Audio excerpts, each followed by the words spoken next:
ನಮಸ್ಕಾರ ವೀಕ್ಷಕರೇ, ನಿಮಗೆಲ್ಲರಿಗೂ ನನ್ನ ಯೂಟ್ಯೂಬ್ ಚಾನಲ್ಗೆ ಸ್ವಾಗತ. ನಿನ್ನೊಲವಿನ ಆಸರೆಯಲ್ಲಿ ಭಾಗ 90. ಈ ನೋವು ನನ್ನ ಕೈಯಲ್ಲಿ ತಡೆಯೋಕ್ಕಾಗ್ತಿಲ್ಲ, ಇದಕ್ಕಿಂತ ಸಾವೇ ಮೇಲೂ ಅನಿಸುತ್ತೆ ಎಂದು ಮತ್ತೆ ಅಳಲಾರಂಭಿಸಿದ್ದಳು ಸನ್ನಿಧಿ. ಅಷ್ಟರಲ್ಲಿ ವೇದಾಂತ್ ಬಂದಿದ್ದ. ಅವಳ ನೋವು ಸಂಕಟ ಕಂಡು ಅವನ ಕಣ್ಣುಗಳು ತುಂಬಿದ್ದವು. ಕೂಡಲೇ ಗೈನಿಕಾಲಜಿಸ್ಟ್ ಹತ್ತಿರ ಹೋಗೋಣ ಅಮ್ಮ, ನಾನು ಇವಳನ್ನು ಎತ್ಕೊಂಡು ಬರ್ತೀನಿ ಬಾ. ಅವಳನ್ನು ತನ್ನ ಬಲಿಷ್ಠ ಬಾಹುಗಳಲ್ಲಿ ಎತ್ತಿಕೊಂಡು ಹೊರಟಿದ್ದ ವೇದಾಂತ್. ಸನ್ನಿಧಿಯ ಮನೆಯಲ್ಲಿ ಹಿರಿಯರು ಮಾತಾಡುವಾಗ ಚಿಕ್ಕವರು ಅಡ್ಡ ಮಾತಾಡುವ ಪರಿಪಾಠವೇ ಇರಲಿಲ್ಲ. ಹಾಗೆ ಬೆಳೆದಿದ್ದಳಲ್ಲ. ಈಗ ಮಾವನ ಮುಂದೆ ತನ್ನ ಸಮಸ್ಯೆಯನ್ನು ಹೇಳಿಕೊಳ್ಳಲು ಅವಳಿಗೆ ಸಾಧ್ಯವಾಗುತ್ತಿಲ್ಲ. ಯಾವುದೋ ಕಾರಣಕ್ಕಾಗಿ ಅವಳ ಒಂದು ಎಕ್ಸಾಮ್ ಪೋಸ್ಟ್ಪೋನ್ ಆಗಿ 10ನೇ ತಾರೀಕಿಗೆ ಎಕ್ಸಾಮ್ ಇತ್ತು. ಆ ವಿಷಯ ಇವತ್ತೇ ಅವಳಿಗೆ ಗೊತ್ತಾಗಿದ್ದು. ವೇದಾಂತ್ ಮತ್ತು ವಿಶ್ವನಾಥ್ ಇಂದು ಒಟ್ಟಿಗೆ ಮನೆಗೆ ಬಂದಿದ್ದರು.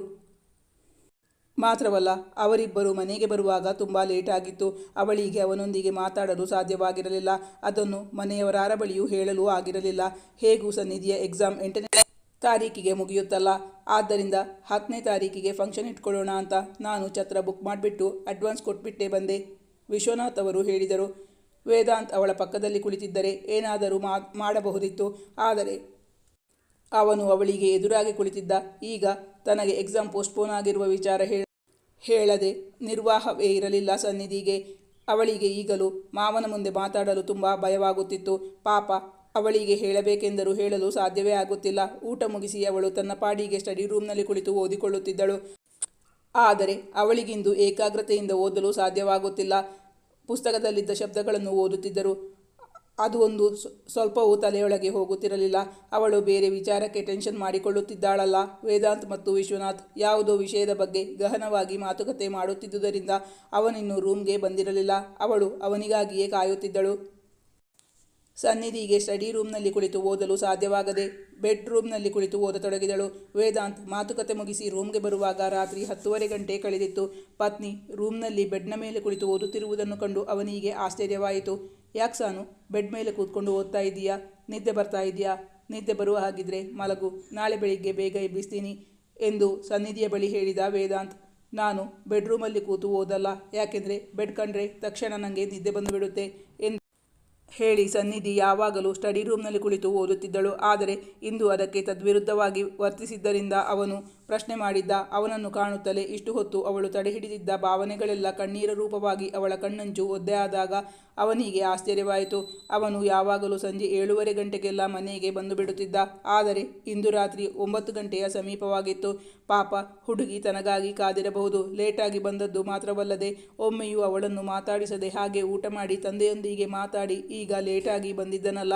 ಆದ್ದರಿಂದ ಅವಳು ಆಗಲೇ ತನ್ನನ್ನು ನಿರೀಕ್ಷಿಸಿ ನಿರಾಸೆಯಿಂದ ಬೇಸರದಿಂದ ಈಗ ಅಳುತ್ತಿದ್ದಾಳೆಂದುಕೊಂಡ ವೇದಾಂತ್ ಅವಳ ಪಕ್ಕದಲ್ಲಿ ಬಂದು ಕುಳಿತು ಅವಳ ಭುಜದ ಸುತ್ತಲೂ ಕೈ ಹಾಕಿ ಅವಳನ್ನು ತನ್ನೆದೆಗೆ ಒರಗಿಸಿಕೊಂಡ. ಯಾಕೆ, ನನ್ನ ಚಿನ್ನುಮರಿಗೆ ಅಳುವಂಥದ್ದು ಏನಾಯಿತು ಎಂದು ಅಕ್ಕರೆಯಿಂದ ಅವಳನ್ನು ವಿಚಾರಿಸಿದಾಗ ಅವಳ ಕಣ್ಣೀರನ್ನು ತನ್ನ ತುಟಿಗಳಿಂದಲೇ ಒರೆಸುತ್ತಾ ಅವಳ ನೆತ್ತಿಯ ಮೇಲೆ ತನ್ನ ಗದ್ದ ಊರಿ ಪ್ರೀತಿಯಿಂದ ಅವಳನ್ನು ಅಪ್ಪಿ ಹಿಡಿದುಕೊಂಡು ಅವನು ವಿಚಾರಿಸಿದಾಗ ಅವಳ ದುಃಖ ಕಡಿಮೆಯಾಗುವ ಬದಲು ಇನ್ನೂ ಹೆಚ್ಚಾಯಿತು. ಏನಾಯಿತು ಚಿನ್ನ, ಯಾಕೆ ಇಷ್ಟೊಂದು ದುಃಖ, ಯಾಕೆ ಅಳ್ತಾ ಇದ್ದೀಯಾ? ಹೀಗೆ ಅತ್ರೆ ನನಗೆ ಹೇಗೆ ಗೊತ್ತಾಗೋದು ಎಂದು ಹೇಳಿದಾಗ ಅವಳಿಂದ ಯಾವ ಉತ್ತರವೂ ಬಂದಿರಲಿಲ್ಲ. ನಿಮ್ಮಮ್ಮ ಜ್ಞಾಪಕಕ್ಕೆ ಬಂದ್ರಾ? ಅದಕ್ಕಾಗಿ ಅಳ್ತಾ ಇದೆಯಾ? ನಿನ್ನ ನೋವು ಏನು ಅಂತ ನನ್ನ ಹತ್ರ ಹೇಳು. ಅಲ್ಲ, ನಾನಿವತ್ತು ಲೇಟಾಗಿ ಬಂದಿದ್ದಕ್ಕೆ ಬೇಜಾರಾಯ್ತಾ? ಸಾರಿ. ನೀನೀಗ ನಿನ್ನ ಸ್ಟಡೀಸಲ್ಲಿ ತುಂಬ ಬ್ಯುಸಿಯಾಗಿರ್ತೀಯಲ್ಲ, ನಾನು ನಿನಗೆ ಡಿಸ್ಟರ್ಬ್ ಮಾಡಬಾರ್ದು ಅಂತ ಕೆಲಸದ ಕಡೆ ಕಾನ್ಸಂಟ್ರೇಟ್ ಮಾಡ್ತಾ ಇದ್ದೀನಿ. ಇವತ್ತು ಆಫೀಸಲ್ಲಿ ತುಂಬ ಕೆಲಸ ಇತ್ತು, ಆದ್ದರಿಂದ ಲೇಟಾಗೋಯ್ತು. ನಾಳೆಯಿಂದ ಬೇಗ ಬರೋಕೆ ಟ್ರೈ ಮಾಡ್ತೀನಿ. ನಾಳೆ ಸಂಜೆ ಬೇಗ ಬಂದು ನಿನ್ನ ಎಲ್ಲಾದರೂ ಹೊರಗೆ ಕರ್ಕೊಂಡು ಹೋಗ್ತೀನಿ, ಓಕೆನಾ ಎಂದು ಪ್ರಶ್ನೆ ಮಾಡುತ್ತಾ ಅವಳ ತೋಯ್ದು ಹೋದ ಕಣ್ಣುಗಳಿಗೆ ಸಿಹಿ ಮುತ್ತನ್ನಿತ್ತ ವೇದಾಂತ್. ಅವನ ಪ್ರಶ್ನೆಗಳಿಗೆಲ್ಲ ಬಾಯಿಯಲ್ಲಿ ಉತ್ತರಿಸುವ ಬದಲು ತಲೆ ಅಲ್ಲಾಡಿಸಿ ಅಲ್ಲ ಎಂದು ಹೇಳಿದಳು ಸನ್ನಿಧಿ. 1 ನಿಮಿಷ ಕಳೆಯಿತು. ಅವಳ ಉತ್ತರಕ್ಕಾಗಿ ಅವನು ಎದುರು ನೋಡುತ್ತಿದ್ದಾಗ ಅವಳ ದುಃಖ ಸ್ವಲ್ಪ ತಹಬದಿಗೆ ಬಂದಿತ್ತು. ನಿಧಾನವಾಗಿ ಬಾಯಿ ಬಿಟ್ಟಿದ್ದಳು ಸನ್ನಿಧಿ. ಅದಕ್ಕಲ್ಲ, ನೀನು ಲೇಟಾಗಿ ಬಂದಿದ್ದಕ್ಕೆ ನಾನು ಬೇಜಾರು ಮಾಡ್ಕೊಂಡಿರೋದಲ್ಲ. ಅದು 10th ಫಂಕ್ಷನ್ ಇಟ್ಕೊಳ್ಳೋಣ ಅಂತ ಮಾವ ಹೇಳಿದ್ರಲ್ಲ, ಆವತ್ತು ನನಗೆ ಎಕ್ಸಾಮ್ ಇದೆ. ಫಂಕ್ಷನ್ ಇಟ್ಕೊಂಡ್ರೆ ನಾನು ಎಕ್ಸಾಮ್ಗೆ ಹೇಗೆ ಹೋಗೋದು? ನನಗೆ ಒಂದು ಎಕ್ಸಾಮ್ ಬರೆಯೋಕ್ಕೆ ಸಾಧ್ಯ ಆಗಲ್ವಲ್ಲ ಅಂತ ತುಂಬ ಬೇಜಾರಾಯಿತು. ಅದಕ್ಕೆ ಅಳ್ತಾ ಇದ್ದೆ. ಪ್ಲೀಸ್ ವೇದಾಂತ್, ಏನಾದರೂ ಮಾಡು, ನಾನೀಗ ನಿನ್ನನ್ನೇ ನಂಬಿದ್ದೀನಿ ಅವನ ಬಳಿ ಹೇಳಿದಳು ಸನ್ನಿಧಿ. ಆದರೆ ಸಾನು, ನಿಂಗೆ ಮುಂದಿನ ತಿಂಗಳು 7th ಎಕ್ಸಾಮ್ ಮುಗಿಯುತ್ತೆ ಅಂತ ಹೇಳಿದ್ದೆ ಅಲ್ವಾ? ಅವಳು ಅಂದು ಹೇಳಿದ್ದನ್ನು ನೆನಪಿಸಿಕೊಂಡು ಕೇಳಿದ ವೇದಾಂತ್. ಹೌದು ವೇದಾಂತ್, ಆದರೆ ಎಕ್ಸಾಮ್ ಟೈಮ್ ಟೇಬಲ್ ರೀಶೆಡ್ಯೂಲ್ ಆಗಿ ಬಂದಿದೆ. 10th ಒಂದು ಎಕ್ಸಾಮ್ ಇಟ್ಕೊಂಡಿದ್ದಾರೆ. ಇವತ್ತೇ ನನಗೆ ಗೊತ್ತಾಗಿರೋದು. ಆದ್ದರಿಂದ ನನಗೆ ಹೇಳೋಕೆ ಆಗಲಿಲ್ಲ, ಸಾರಿ. ಆದರೆ ನೀನು ನನಗೆ ಈ ವಿಷಯದಲ್ಲಿ ಹೆಲ್ಪ್ ಮಾಡ್ತೀಯಾ ಅಂತ ನಿನ್ನನ್ನೇ ನಂಬ್ಕೊಂಡಿದ್ದೀನಿ. ಪ್ಲೀಸ್ ವೇದಾಂತ್. ಅವನಿಗೆ ವಿಷಯವನ್ನು ವಿವರಿಸಿ ಹೇಳಿದಾಗ ಅರ್ಥವಾಗಿತ್ತು. ಸಾನು, ಆ ವಿಷಯವನ್ನು ಆಗಲೇ ಡ್ಯಾಡಿ ಮುಂದೆನೇ ಹೇಳ್ಬೋದಾಗಿತ್ತಲ್ಲ, ಆಗ ನೀನು ಯಾಕೆ ಮಾತಾಡಿಲ್ಲ? ಅವನು ಆಶ್ಚರ್ಯದಿಂದಲೇ ಅವಳನ್ನು ಪ್ರಶ್ನಿಸಿದಾಗ ಅವಳು ಕಾರಣವನ್ನು ಹೇಳಿದಳು. ಅಷ್ಟೇ ತಾನೇ, ಅದಕ್ಕೆ ನೀನು ಯಾಕೆ ಟೆನ್ಷನ್ ಮಾಡ್ಕೋತೀಯಾ? ಮೊದಲು ನಿನ್ನ ಎಕ್ಸಾಮ್ ಮುಗೀಲಿ, ಆಮೇಲೇನೆ ಫಂಕ್ಷನ್ ಇಟ್ಕೊಂಡ್ರಾಯ್ತು. ನಾನು ನಿನಗೆ ಹೆಲ್ಪ್ ಮಾಡ್ತೀನಿ, ಆದರೆ ಅದರ ಬದಲಾಗಿ ನೀನು ನನಗೇನು ಕೊಡ್ತೀಯಾ? ಅಂದರೆ ಎಷ್ಟು ಫೀಸ್ ಕೊಡ್ತೀಯಾ ಅಂತ ಕೇಳ್ತಾ ಇದ್ದೀನಿ. ಅವನು ಅವಳ ಕಣ್ಣು, ಕೆನ್ನೆ, ತುಟಿ, ಗಲ್ಲದತ್ತ ಆಸೆಯ ಕಂಗಳಿಂದ ನೋಡುತ್ತಾ ಕೇಳಿದ ವೇದಾಂತ್. ಛತ್ರಕ್ಕೆ ಅಡ್ವಾನ್ಸ್ ಕೂಡ ಕೊಟ್ಟಾಯಿತು ಅಂತ ಮಾವ ಹೇಳಿದರು. ಆ ದುಡ್ಡು ವೇಸ್ಟ್ ಆಗೋದ್ರೆ ನಾನೀಗ ಮಾವನ ಹತ್ರ ಹೇಳಿದರೆ ಮೊದಲೇ ಹೇಳೋದಲ್ವಾ? ಛತ್ರಕ್ಕೆ ಅಡ್ವಾನ್ಸ್ ಕೊಟ್ಟಾದ ಮೇಲೆ ಯಾಕೆ ಹೇಳ್ತಾ ಇದ್ದೀಯಾ ಅಂತ. ನನ್ನ ಹತ್ರ ರೇಗಿದ್ರೆ ಅಂತ ನನಗೆ ತುಂಬ ಭಯ ಆಗುತ್ತೆ ಕಣೋ. ನೀನು ನನಗೆ ಈ ಸಹಾಯ ಮಾಡಿದರೆ ನೀನು ಕೇಳಿದ್ದೆಲ್ಲ ಕೊಡ್ತೀನಿ. ಅವನಿಗೆ ವಚನವಿತ್ತಳು ಸನ್ನಿಧಿ. ಈಗೇನೋ ಮಾತು ಕೊಟ್ಟಿದ್ದೀಯಾ ಸಾನು? ಆಮೇಲೆ ಮಾತು ತಪ್ಪೋ ಹಾಗಿಲ್ಲ. ಮತ್ತೊಮ್ಮೆ ಅವಳ ಬಳಿ ಕೇಳಿ ಕನ್ಫರ್ಮ್ ಮಾಡಿಕೊಂಡ ವೇದಾಂತ್. ಪ್ರಾಮಿಸ್ ಕಣೋ, ನೀನು ನನ್ನ ಹತ್ತಿರ ಏನು ಕೇಳಿದ್ರು ನಾನು ಇಲ್ಲ ಅಂತ ಹೇಳಲ್ಲ. ಅವಳು ತನ್ನ ಬಲಗೈಯನ್ನು ಮುಂದೆ ಚಾಚಿದಾಗ ವೇದಾಂತ್ ಅವಳ ಕೈ ಮೇಲೆ ತನ್ನ ಕೈ ಹಾಕಿ ಅವಳ ಕೈಯನ್ನು ಹಾಗೆ ತೆಗೆದುಕೊಂಡ. ತನ್ನ ತುಟಿಗೊತ್ತಿಕೊಂಡು ಅವಳ ಮೃದುವಾದ ಕೈಗೆ ಬಿಸಿ ಮುತ್ತನ್ನಿತ್ತ. ಈ ಮುತ್ತಿನ ಮೇಲಾಣೆ ಚಿನ್ನ, ನಿನ್ನ ಎಕ್ಸಾಮ್ ಕಳೆದ ಮೇಲೆ ಫಂಕ್ಷನ್ ಇಟ್ಕೊಳ್ಳೋಣ. ಡ್ಯಾಡಿನ ಒಪ್ಪಿಸ್ತೀನಿ. ಡ್ಯಾಡಿ ಹತ್ರ ನೀನು ಹೇಳಿದ್ರು ಅವರು ಕೇಳ್ತಾರೆ, ಪ್ರೋಗ್ರಾಮ್ನ ಪೋಸ್ಟ್ಪೋನ್ ಮಾಡ್ತಾರೆ. ಆ ಬಗ್ಗೆ ನೀನು ಚಿಂತೆನೇ ಮಾಡಬೇಡ. ಆರಾಮಾಗಿ ಕೂತ್ಕೊಂಡು ನಿನ್ನ ಕೆಲಸ ಮಾಡು, ಓದ್ಕೋ. ನನಗೂ ತುಂಬ ಸುಸ್ತಾಗಿದೆ, ನಾನು ಮಲ್ಕೋಬೇಕು ಅಂತಿದ್ದೀನಿ. ಹಾಗಂತ ನೀನು ಹೊರಗೆ ಹೋಗಬೇಕು ಅಂತ ನಾನು ಹೇಳಿದ್ದಲ್ಲ. ಇಲ್ಲೇ ಕೂತ್ಕೊಂಡು ಓದು. ನನಗೆ ಲೈಟ್ ಇದ್ದರೂ ನಿದ್ದೆ ಬರುತ್ತೆ. ನೀನು ನನ್ನ ಹತ್ರನೇ ಇದ್ದರೆ ನನಗೂ ಖುಷಿನೇ. ಆಗ ನನಗೆ ಹಾಯಾಗಿ ನಿದ್ದೆ ಬರುತ್ತೆ. ವೇದಾಂತ್ ಹೇಳಿದ ಸನ್ನಿಧಿಯ ಬಳಿ. ಅವನು ಭರವಸೆ ಇತ್ತಾಗ ಸನ್ನಿಧಿಗೆ ಸಮಾಧಾನವಾಯಿತು. Thank you Ved, thank you so much. ಬೇಡ, ನನ್ನಿಂದ ನೀನು ಯಾಕೆ ತೊಂದರೆ ಅನುಭವಿಸೋದು? ನಾನು ಹೊರಗೆ ಸ್ಟಡಿ ರೂಮ್ನಲ್ಲಿ ಕೂತ್ಕೊಂಡು ಓದ್ತೀನಿ ಎಂದು ಅವಳು ಹೊರಟಾಗ ವೇದಾಂತ್ ಅವಳನ್ನು ತಡೆದು ಅವಳ ಮಡಿಲಲ್ಲಿ ಮಲಗಿಕೊಂಡ. ನಿನ್ನಿಷ್ಟ ಎಂದವಳು ಮಡಿಲಲ್ಲಿ ಮಲಗಿದ್ದ ಅವನ ಕೂದಲ ಮೇಲೆ ಕೈ ಆಡಿಸತೊಡಗಿದಳು. ವೇದಾಂತ್ ಪುಟ್ಟ ಮಗು ತಾಯಿಯ ಮಡಿಲಲ್ಲಿ ಮಲಗಿದಂತೆ ಬೇಗ ನಿದ್ದೆ ಹೋಗಿದ್ದ. ನಿದ್ದೆ ಹೋದ ಅವನನ್ನು ಎಚ್ಚರವಾಗದಂತೆ ಕೆಳಗೆ ಬೆಡ್ ಮೇಲೆ ಮಲಗಿಸಿ ಅವನಿಗೆ ಕತ್ತಿನವರೆಗೂ ಬೆಡ್ಶೀಟ್ ಹೊದಿಸಿ ಅವನಿಗೆ ಎಚ್ಚರವಾಗದಂತೆ ಮೃದುವಾಗಿ ಅವನ ಹಣೆಗೆ ಮುತ್ತನ್ನಿತ್ತಳು ಸನ್ನಿಧಿ. ರೂಮ್ನ ದೀಪ ಆರಿಸಿ ಬಂದ ದೀಪವನ್ನು ಬೆಳಗಿ ತನ್ನ ಪುಸ್ತಕಗಳೊಂದಿಗೆ ಸ್ಟಡಿ ರೂಮ್ಗೆ ಹೋಗಿ ಓದಿಕೊಳ್ಳತೊಡಗಿದಳು.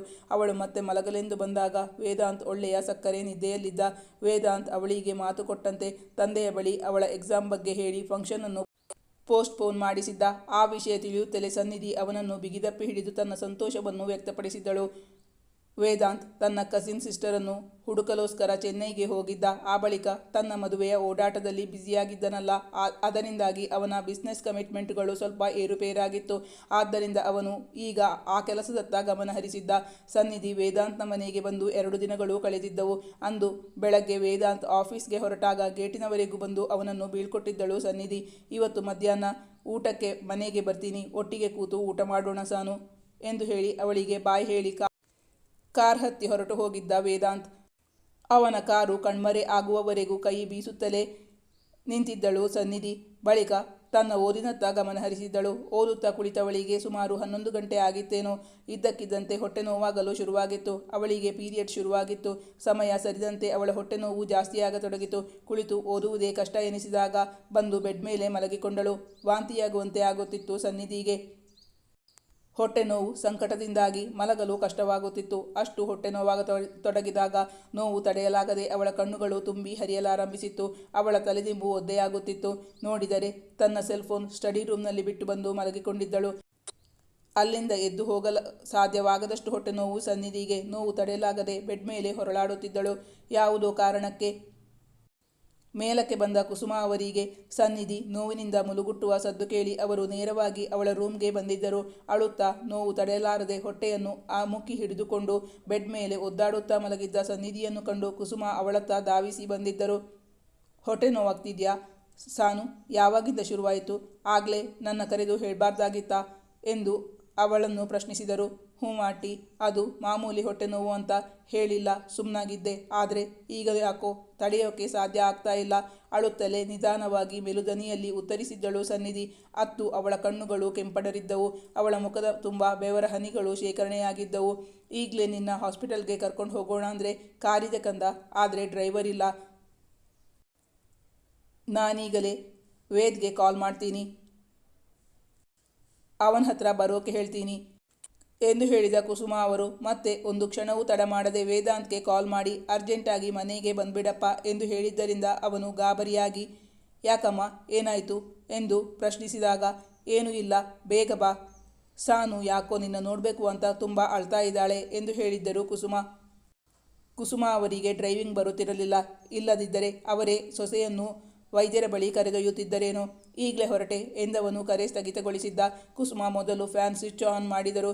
ನೋಡು ನೀನು ಎಷ್ಟೊಂದು ಬೆವರಿ ಬಿಟ್ಟಿದ್ದೀಯಾ ಅಂತ, ಫ್ರೆಶ್ ಗಾಳಿ ಬರಲಿ ಎಂದು ಹೇಳುತ್ತಾ ಕುಸುಮ ಅವರು ಕಿಟಕಿ ಬಾಗಿಲುಗಳನ್ನು ಓಪನ್ ಮಾಡಿ ಕಿಟಕಿಗೆ ಹಾಕಿದ ಪರದೆಗಳನ್ನು ಸರಿಸಿದರು. ಈಗ ರೂಮ್ನೊಳಗೆ ಯಥೇಚ್ಛವಾಗಿ ಗಾಳಿ ಆಡತೊಡಗಿತು. ನಿಂಗೆ ಯಾವಾಗಲೂ ಈ ಟೈಮಲ್ಲಿ ಹೊಟ್ಟೆ ನೋವು ಇರುತ್ತಾ ಕಂದ? ಅಂದರೆ ಪೀರಿಯಡ್ಸ್ ಟೈಮಲ್ಲಿ ನಿಂಗೆ ಇದು ಮಾಮೂಲಿನಾ ಅಂತ? ಇಲ್ಲಾಂದರೆ ನಾವು ಡಾಕ್ಟರ್ ಹತ್ರ ಹೋಗಿ ಬರೋಣ. ನೀನು ನೋವು ಅನುಭವಿಸೋದು ನೋಡಿದರೆ ನನಗೆ ಕರುಳು ಕಿವಿಚಿದಂತಾಗುತ್ತೆ. ಅವಳು ಅನುಭವಿಸುತ್ತಿರುವ ಸಂಕಟವನ್ನು ಕಂಡು ಕುಸುಮ ಅವರು ಪ್ರಶ್ನಿಸಿದಾಗ ಸನ್ನಿಧಿಗೆ ಮಾತಾಡಲು ಕಷ್ಟವಾಗುತ್ತಿತ್ತು. ಅಷ್ಟು ನೋವು ಅನುಭವಿಸುತ್ತಿದ್ದಳು. ಅದನ್ನು ಕಂಡೇ ಕುಸುಮ ಪ್ರಶ್ನೆ ಮಾಡಿದ್ದರು. ಇಲ್ಲ ಆಂಟಿ, ಮಾಮೂಲಿ ಪೇಯ್ನ್ ಇರುತ್ತೆ, ಆದರೆ ಇಷ್ಟೊಂದಿಲ್ಲ. ಅದು ಸಡನ್ನಾಗಿ ಮದುವೆ ನಿಶ್ಚಯ ಮಾಡಿದ್ರಲ್ಲ, ಮದುವೆ ದಿನಕ್ಕೆ ನನಗೆ ಪೀರಿಯಡ್ ಡೇಟ್ ಆಗಿತ್ತು. ಅದಕ್ಕಾಗಿ ಪೀರಿಯಡ್ ಪೋಸ್ಟ್ಪೋನ್ ಮಾಡೋಕೆ ಅಂತ ಟ್ಯಾಬ್ಲೆಟ್ ತಗೋತಾ ಇದ್ದೆ. ಟ್ಯಾಬ್ಲೆಟ್ ಸ್ಟಾಪ್ ಮಾಡಿದ ಮೇಲೆ ಈಗ ಪೀರಿಯಡ್ ಆಯಿತು. ಆದರೆ ಅದರ ಸೈಡ್ ಇಫೆಕ್ಟಿಂದಾಗಿ ನೋವು ತಡ್ಕೊಳ್ಳೋಕೆ ಸಾಧ್ಯ ಆಗ್ತಾ ಇಲ್ಲ. ನಾನು ಸತ್ತು ಹೋಗ್ತೀನಿ ಅಂತ ಅನ್ನಿಸ್ತಾ ಇದೆ. ಹೊಟ್ಟೆ ನೋವು, ಬೆನ್ನು ನೋವು, ಸಂಕಟ ತಡ್ಕೊಳ್ಳೋಕೆ ಸಾಧ್ಯ ಆಗ್ತಾ ಇಲ್ಲ. ಅವಳು ಜೋರಾಗಿ ಅಳುತ್ತಲೇ ನಿಧಾನವಾಗಿ ಹೇಳಿದಳು. ಜಯರಾಮ್ ಅವರು ಅರ್ಜೆಂಟಾಗಿ ಸನ್ನಿಧಿಯ ಮದುವೆ ಮಾಡಲು ತಯಾರಿ ನಡೆಸಿದ್ದರಲ್ಲ. ಆ ದಿನಾಂಕ ನೋಡಿ ಜಯಂತಿಯವರು ಆ ಸಮಯದಲ್ಲಿ ಮಗಳಿಗೆ ತಿಂಗಳ ರಜಾದಿನದ ಸಮಯವಾಗುತ್ತದೆ ಎಂದು ಪತಿಯ ಬಳಿ ಹೇಳಿದ್ದರು. ಅದಕ್ಕೆ ಜಯರಾಮ್ ಅವರು, ಅದಕ್ಕೇನು, ಡಾಕ್ಟರ್ ಹತ್ರ ಹೋಗಿ ಕೇಳಿದರೆ ಟ್ಯಾಬ್ಲೆಟ್ ಕೊಡ್ತಾರೆ, ಪೀರಿಯಡ್ ಮುಂದೆ ಹಾಕಿದರೆ ಆಯಿತು ಎಂದು ಸಲೀಸಾಗಿ ಹೇಳಿದ್ದರು. ಬಳಿಕ ತಮ್ಮ ಫ್ಯಾಮಿಲಿ ಡಾಕ್ಟರನ್ನು ಸಂಪರ್ಕಿಸಿ ಮದುವೆ ನಿಶ್ಚಯವಾದ ವಿಷಯವನ್ನು ತಿಳಿಸಿ ತಮ್ಮ ಪ್ರಾಬ್ಲಮನ್ನು ಅವರಿಗೆ ವಿವರಿಸಿ ಹೇಳಿ ಟ್ಯಾಬ್ಲೆಟ್ ತಂದು ಕೊಟ್ಟಿದ್ದರು ಜಯರಾಮ್. ಅದರ ಸೈಡ್ ಇಫೆಕ್ಟಿನಿಂದಾಗಿ ಇಂದು ಸನ್ನಿಧಿ ನೋವು ತಾಳಲು ಸಾಧ್ಯವಾಗದೆ ಒದ್ದಾಡುತ್ತಿದ್ದಾಳೆ. ಸನ್ನಿಧಿಯ ಅಳು ನೋಡಲಾಗುತ್ತಿಲ್ಲ ಕುಸುಮಾಗೆ. ಮಗ ಬರುವವರೆಗೂ ಕಾಯಲೇಬೇಕಾಗಿತ್ತು. ಅವರು ಮೃದುವಾಗಿ ಅವಳ ಬೆನ್ನು ನೀವುತ್ತಾ ಸಮಾಧಾನ ಮಾಡುತ್ತಿದ್ದರು. ತಮ್ಮ ಅಡುಗೆಯಾಕೆಯ ಬಳಿ ಹೇಳಿ ಅದಾವುದೋ ಕಷಾಯವನ್ನು ಮಾಡಿಕೊಟ್ಟಿದ್ದರು. ಅದನ್ನು ಕುಡಿಯಲು ಸಾಧ್ಯವೇ ಆಗಲಿಲ್ಲ ಸನ್ನಿಧಿಯಿಂದ. ಬಲವಂತದಿಂದ ಕುಡಿಯ ಹೊರಟ ಸನ್ನಿಧಿ ಕುಡಿಯಲಾಗದೆ ಅದನ್ನು ವಾಂತಿ ಮಾಡಿಬಿಟ್ಟಿದ್ದಳು. ಅದು ಅವಳು ಮಲಗಿದ ಬೆಡ್ ಮೇಲೆಲ್ಲ ವಾಂತಿಯಾಗಿ ಬಿಟ್ಟಿತ್ತು. ಸಾರಿ ಆಂಟಿ, ಸಾರಿ, ನನಗೇನೂ ಬೇಡ. ಈ ನೋವು ನನ್ನ ಕೈಯಲ್ಲಿ ತಡ್ಕೊಳ್ಳೋಕೆ ಆಗ್ತಿಲ್ಲ. ಇದಕ್ಕಿಂತ ಸಾವೇ ಮೇಲೂ ಅನಿಸುತ್ತೆ ಎಂದು ಮತ್ತೆ ಅಳಲಾರಂಭಿಸಿದ್ದಳು. ಅಷ್ಟರಲ್ಲಿ ವೇದಾಂತ್ ಬಂದಿದ್ದ. ಅವಳ ಪರಿಸ್ಥಿತಿಯನ್ನು ನೋಡಲಾಗುತ್ತಿಲ್ಲ. ಅವಳ ನೋವು, ಸಂಕಟ ಕಂಡು ಅವನ ಕಣ್ಣುಗಳು ತುಂಬಿದ್ದವು. ಈ ಕಥೆಯ ಮುಂದಿನ ಭಾಗ ಮುಂದಿನ ಸಂಚಿಕೆಯಲ್ಲಿ ಮುಂದುವರಿಯುವುದು. ವೀಕ್ಷಕರೇ, ನಾನು ಹಾಕೋ ಕಥೆಗಳು ನಿಮಗೆ ಇಷ್ಟವಾಗಿದ್ದಲ್ಲಿ ನನ್ನ ಚಾನಲನ್ನು ಸಬ್ಸ್ಕ್ರೈಬ್ ಮಾಡಿ, ನನ್ನ ವಿಡಿಯೋವನ್ನು ಲೈಕ್ ಮಾಡಿ, ನಿಮ್ಮ ಆಪ್ತರಿಗೆ ನನ್ನ ವಿಡಿಯೋವನ್ನು ಶೇರ್ ಮಾಡಿ, ನಿಮ್ಮ ಅನಿಸಿಕೆಯ ಅಭಿಪ್ರಾಯಗಳನ್ನು ಕಮೆಂಟ್ ಮಾಡಿ ತಿಳಿಸೋದರ ಮೂಲಕ ನನಗೆ ಬೆಂಬಲ ವ್ಯಕ್ತಪಡಿಸಬೇಕಾಗಿ ವಿನಂತಿಸಿಕೊಳ್ತಾ ಇದ್ದೀನಿ. Thank you for watching.